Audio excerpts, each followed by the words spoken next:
প্ৰাদেশিকৰণৰ পৰা বঞ্চিত শিক্ষকৰ বাবে মুকলি কৰা হৈছে বিশেষ পৰ্টেল। শিক্ষামন্ত্ৰী ডক্টৰ অনুজ পেগুৱে উদ্বোধন কৰিলে গুৰু দক্ষিণা 1.0 পৰ্টেল।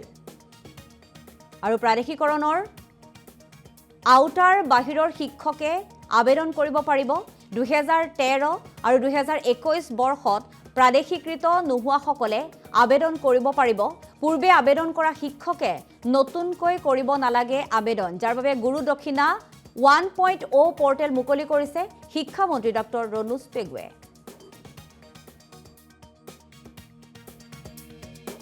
শিক্ষানুষ্ঠানৰ এটা দীঘলীয়া সমস্যা বা পৰম্পৰা কোক অসমত চলি আহিছিল, য'ত বিভিন্ন ৰাইজে বা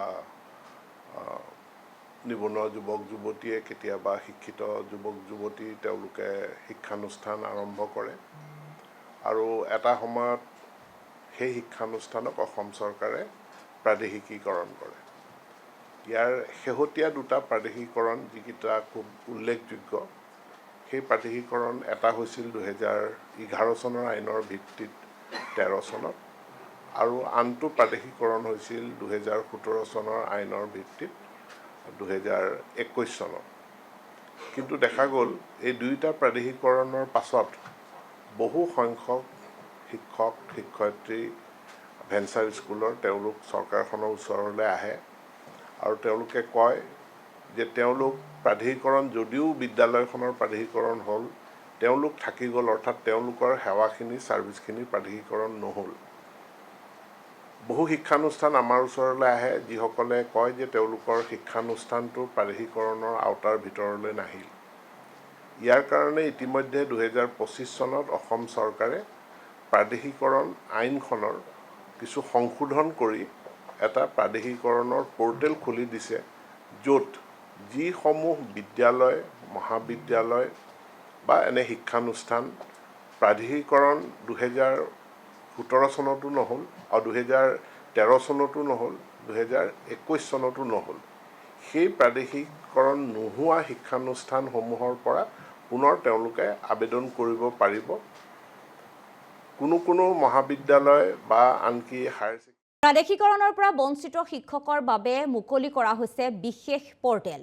শিক্ষামন্ত্ৰী ডক্টৰ অনুজ পেগুৱে উদ্বোধন কৰিলে গুৰু দক্ষিণা 1.0 পৰ্টেল। আৰু প্ৰাদেশিকৰণৰ আউটাৰ বাহিৰৰ শিক্ষকে আবেদন কৰিব পাৰিব। 2013 আৰু 2021 বৰ্ষত প্ৰাদেশিকৃত নোহোৱাসকলে আবেদন কৰিব পাৰিব। পূৰ্বে আবেদন কৰা শিক্ষকে নতুনকৈ কৰিব নালাগে আবেদন, যাৰ বাবে গুৰু দক্ষিণা 1.0 পৰ্টেল মুকলি কৰিছে শিক্ষামন্ত্ৰী ডক্টৰ অনুজ পেগুৱে।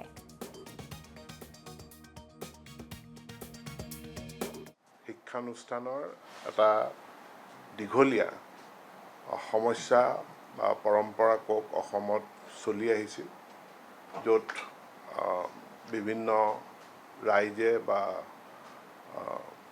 নিবনুৱা যুৱক যুৱতীয়ে কেতিয়াবা শিক্ষিত যুৱক যুৱতী তেওঁলোকে শিক্ষানুষ্ঠান আৰম্ভ কৰে আৰু এটা সময়ত সেই শিক্ষানুষ্ঠানক অসম চৰকাৰে প্ৰাদেশিকীকৰণ কৰে।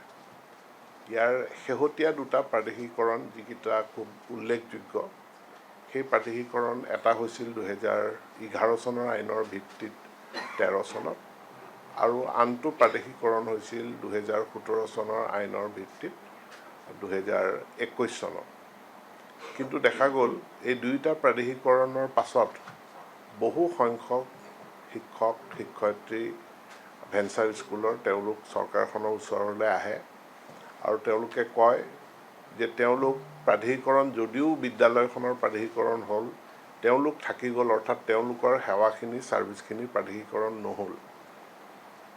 বহু শিক্ষানুষ্ঠান আমাৰ ওচৰলৈ আহে যিসকলে কয় যে তেওঁলোকৰ শিক্ষানুষ্ঠানটো প্ৰাদেশিকৰণৰ আওতাৰ ভিতৰলৈ নাহিল।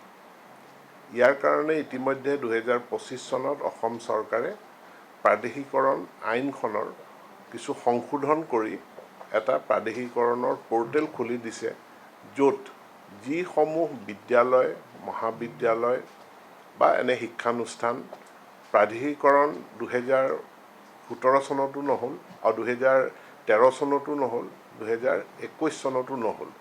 সেই প্ৰাদেশিকৰণ নোহোৱা শিক্ষানুষ্ঠানসমূহৰ পৰা পুনৰ তেওঁলোকে আবেদন কৰিব পাৰিব। কোনো মহাবিদ্যালয় বা আনকি হায়াৰ